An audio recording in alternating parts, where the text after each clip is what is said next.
சின்ன பிஸ்னஸுக்கும் பெரிய லெவலில் பிஸ்னஸுக்கும், அதாவது ஸ்டார்ட் அப் கம்பெனிக்கும் பிராண்டான கம்பெனிக்கும் என்னென்ன டிஃப்ரென்ஸ், என்னென்ன மாதிரி மார்க்கெட்டிங் பண்ணலாம், அதில் இப்போ நீங்கள் பார்க்குற மார்க்கெட்டிங் என்ன அப்படிங்கிறது கிளியராக எக்ஸ்பிளைன் பண்ணுறேன். ஸோ அதுக்கு நீங்கள் இந்த வீடியோ ஃபுல்லாக பார்த்தா தான் உங்களுக்கு புரியும். பிஸ்னஸ் ஓனராக இருந்தீங்கன்னா கண்டிப்பாக உங்களுக்கு ஹெல்ப்பாக இருக்கும். சரிங்களா? இதில் பெரிய சேலஞ்ச் என்னென்னா, சின்ன கம்பெனி எல்லாம் என்ன சொல்கிறாங்க அப்படின்னா, எங்ககிட்ட வந்து சார் அவங்க வளர்ந்த கம்பெனி சார், ஈஸியாக க்ரோ ஆயிடுவாங்க, நாங்கள் தான் சார் ப்ராப்ளத்தில் இருக்கோம், எங்களுக்கு அடுத்த ஸ்டேஜ் என்னன்னு தெரியலம்பாங்க. பெரிய கம்பெனியோட இதை கேட்கும்போது பார்த்துட்டிங்கன்னா, சார் நாங்கள் முன்னே இருந்ததுக்கு விட இப்போ கம்மியாயிட்டே வரோம், எங்களால் வந்து அடுத்த ஸ்டேஜ் அப்படிங்கிறது வந்து இப்போ ரொம்ப பெரிய சிக்கலாக இருக்குது. காரணம் என்னென்னா, நிறைய காம்படிட்டர் வந்துட்டாங்க, அதே மாதிரி புது புது டெக்னாலஜி, அதாவது ஆன்லைனில் அவங்களோட பிஸ்னஸை கொண்டு போகிறாங்க. ஸோ அதனால் எங்களோட கஸ்டமர்ஸ் எல்லாம் டவுன் ஆகிறாங்க சார், இதுக்கு என்ன சொல்யூஷன்? இது 2 பேருமே கேட்குற கொஸ்டின். ஆனால் 2 பேர்த்துக்கும் வந்து பார்த்துட்டிங்கன்னா வேற வேற ஆன்சர், ஒரே ஆன்சர் வராது, வேற வேற ஆன்சர். சரிங்களா? ஸோ புதுசாக ஸ்டார்ட் பண்ணுறவங்களுக்கு புது கஸ்டமரை உருவாக்கணும். ஆல்ரெடி பிஸ்னஸில் இருக்கிறவங்களுக்கு ஆல்ரெடி இருக்கிற கஸ்டமரையும் தக்க வச்சுக்கணும், அதே சமயம் புது கஸ்டமரை உருவாக்கணும்.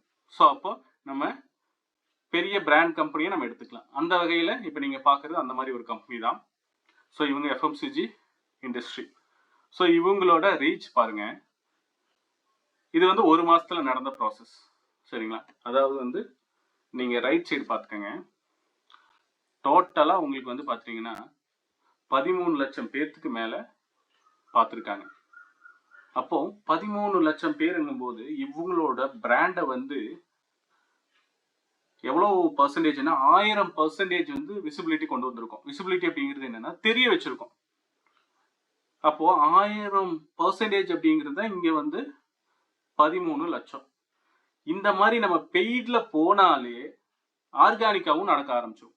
அதுல ஆர்கானிக்கா என்ன நடந்தது அப்படின்னு பார்த்தீங்கன்னா, ஆர்கானிக் அப்படிங்கிறது ஒன்றும் இல்லை, நம்ம ஒரு விஷயத்த பண்ணும்போது ஆட்டோமேட்டிக்கா வந்து இந்த இன்ஸ்டாகிராம் ஆனதே வந்து சஜஷனா நம்மளோட கஸ்டமருக்கு கொண்டு போய் காட்ட ஆரம்பிச்சிடும். அந்த வகையில 1,70,000 பேர்த்துக்கு நம்ம எந்த ஆடும் ரன் பண்ணாம அவங்களாவே கொண்டு போய் காட்டியிருக்காங்க. இது முழுக்க முழுக்க பிஸ்னஸ் கான்செப்ட். சரிங்களா? என்டர்டைன்மெண்ட்டுக்கு இதுக்கு சம்மந்தமே கிடையாது, இது முழுக்க முழுக்க பிஸ்னஸ் கான்செப்ட்ல கொண்டு போயிருக்கும். ஸோ அந்த வகையில ஆர்கானிக்கா க்ரோ ஆகுற ஸ்டேஜ் பார்த்துட்டீங்கன்னா உங்களுக்கு வந்து 1400%. சரிங்களா? எப்படி வந்து க்ரோ ஆகுதுன்னு பாருங்க. அப்போ இந்த அளவுக்கு வந்து பார்த்துட்டீங்கன்னா உங்களுக்கு வந்து ஆன்லைன் மார்க்கெட்டிங் உங்க பிசினஸ்க்கு ஹெல்ப் பண்ணும். சரி, ஓகே. இப்போ நான் என்னோட பழைய கஸ்டமரையும் தக்க வச்சுட்டேன், புது கஸ்டமரையும் உருவாக்கிட்டேன். ஓகே, இதை தாண்டி இவங்களை மறுபடி எப்படி நான் வந்து அடுத்து நான் ஏதாவது ஒரு வீடியோவோ இல்லை வந்து என்னோட ப்ராடக்ட் ரிலேட்டடாக நான் போடும்போது எப்படி நான் அவங்கள வந்து பார்க்க வைக்கிறது? நான் எல்லா டைமும் பணம் செலவு பண்ணி பார்க்க வைக்க முடியுமான்னு கேட்டிங்கன்னா அப்படி இல்லை. நம்ம இது பண்ணும்போதே உங்களுக்கு ஃபாலோவர்ஸ் வந்துருவாங்க. சரிங்களா? ஸோ இந்த ஸ்டேஜ் தெரியுதுங்களா? ஸோ ஃபாலோவர்ஸ், நான் ஃபாலோவர்ஸ், அதாவது வந்து ஃபாலோ பண்ணி பார்க்குறவங்க கம்மி, ஃப்ரம் ஃபாலோவர்ஸ் ரிப்பீட்டடாக பார்த்தவங்க, அதே மாதிரி நான் ஃபாலோவர்ஸ், அப்போ புது கஸ்டமர்ஸ் உள்ள வந்திருக்காங்க. ஸோ உங்களுக்கு புரிஞ்சிருக்கும்.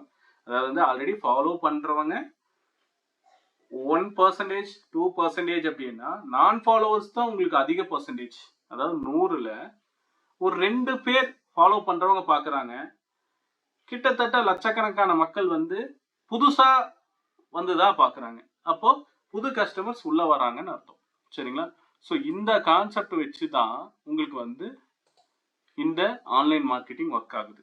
இதை பேஸ் பண்ணி நீங்க உங்களோட, அதாவது வளர்ந்துட்டீங்க இல்லை வளர்ந்து பாதி ஸ்டேஜில் இருக்கீங்க அப்படின்னா இந்த ஸ்டேஜ், அதாவது வந்து நீங்க கஸ்டமரை தக்க வச்சுக்கணும், உங்க பழைய கஸ்டமரை, அதே சமயம் புது கஸ்டமரை உருவாக்கணும். ஸோ அதுதான் நம்ம என்ன சொல்றோம், பிராண்டிங்ல நம்ம அடுத்த ஸ்டேஜ் கொண்டு போற கான்செப்ட் அப்படிங்கிறது சொல்றோம். ஆல்ரெடி பிராண்ட் ஆயிடுச்சு, அந்த பிராண்டை வச்சு புது புது கஸ்டமர்ஸ் உருவாக்கணும். அதுக்காக பழைய கஸ்டமரையும் நம்ம வந்து விட்டு விடக்கூடாது. ஸோ 2 பேர்த்தையும் நம்ம ஈவனாக கொண்டு போகணும். ஸோ இவங்களையும் பேலன்ஸ் பண்ணணும், புதுசாகவும் கஸ்டமரை கொண்டு வரணும்.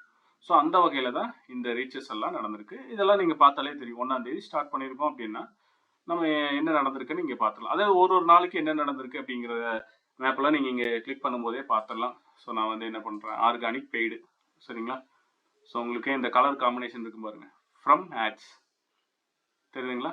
வியூ, அதாவது வந்து ஒருத்தர் 2 டைம் கூட வியூ பண்ணிருக்கலாம். ஸோ ஆர்கானிக்காக இங்கே 10,000 பேர் பார்த்துருக்காங்க, 10,000 இது நடந்திருக்கு. ஆட்ல 30, அப்போ 4ல் 1 பங்கு வந்து ஆர்கானிக்காவே நடந்துருது. ஸோ அப்போ இவங்க பிஸ்னஸ் வந்து சக்ஸஸாக போயிட்டு இருக்கு. இன்ஸ்டாகிராமும் பூஸ்ட் பண்ணி அவங்களோட பிஸ்னஸை காட்டுறாங்க, அதை தாண்டி பெய்ட் ஆட்ஸ்லையும் சக்ஸஸாக போயிட்டு இருக்கு. ஸோ இதனால என்ன நடக்கும் அப்படின்னா பிஸ்னஸும் ஆட்டோமேட்டிக்காக நடக்க ஆரம்பிச்சிடும். So simple. இந்த ஸ்ட்ராட்டஜி தான் நிறைய பேர்த்துக்கு கன்ஃபியூஷனாக இருக்கு. சின்ன கம்பெனிஸ்க்கெல்லாம் பிரச்சனையே கிடையாதுங்க. உங்களுக்கு ஒரே இது என்னன்னா கஸ்டமரை உருவாக்கணும், அவ்வளோதான். ஆனால் பெரிய கம்பெனி, வளர்ந்துட்டு இருக்கிற கம்பெனிலாம் வந்து பார்த்தீங்கன்னா இருக்கிற கஸ்டமரை தக்க வைக்கிறது பெரிய சேலஞ்ச். அதெல்லாம் வந்து இன்னும் அடுத்த ஸ்டேஜ்லாம் வந்து பார்த்துட்டீங்கன்னா அவங்க என்ன கஸ்டமர் எந்த டெக்னாலஜிக்கு மாறுறாங்களோ அந்த டெக்னாலஜிக்கு நீங்கள் மாறணும். அப்படி மாறலைன்னா உங்கள் பிஸ்னஸை மாற்றிடுவாங்க. ஸோ முடிஞ்ச அளவுக்கு வந்து பார்த்துட்டிங்கன்னா இப்போ இருக்கிற ட்ரெண்டிங் டெக்னாலஜி என்ன, எப்படி உங்கள் பிஸ்னஸை கொண்டு போகணும் அப்படிங்கிறதெல்லாம் வந்து அண்டர்ஸ்டாண்ட் பண்ணுங்க. கண்டிப்பாக உங்களோட டெக்னிக்கல் டீம் இல்லை பிராண்டு கன்சல்டன்ட் இந்த மாதிரி இருக்கிறவங்ககிட்ட டிஸ்கஸ் பண்ணணும்.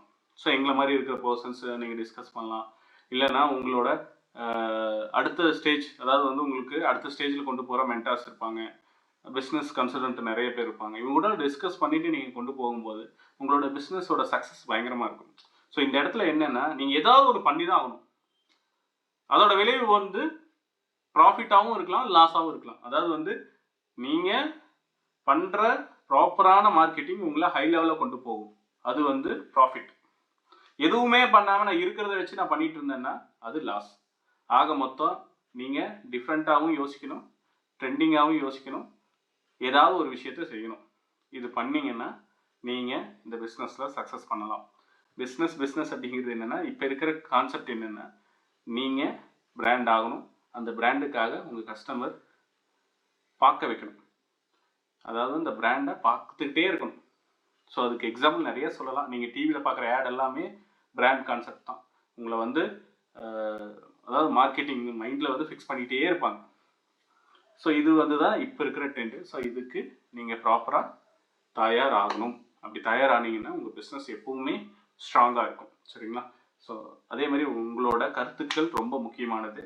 ஸோ இந்த மாதிரி ப்ராப்ளம்ஸை வந்து எத்தனை பேர் ஃபேஸ் பண்ணிட்டு இருக்கீங்க அப்படிங்கிறத கமெண்ட் பண்ணிடுங்க. ஸோ இந்த வீடியோவை பற்றி உங்களோட கருத்துக்களை எங்களுக்கு கமெண்ட் பண்ணுங்கள். பிஸ்னஸில் ஸ்ட்ரகிளாக இருக்கேன் அப்படிங்கிறவங்க உங்களோட கொஸ்டின்ஸை போடுங்க. எனக்கு தெரிஞ்சதை நான் வந்து உங்களுக்கு ஷேர் பண்ணுறேன். தேங்க்யூ.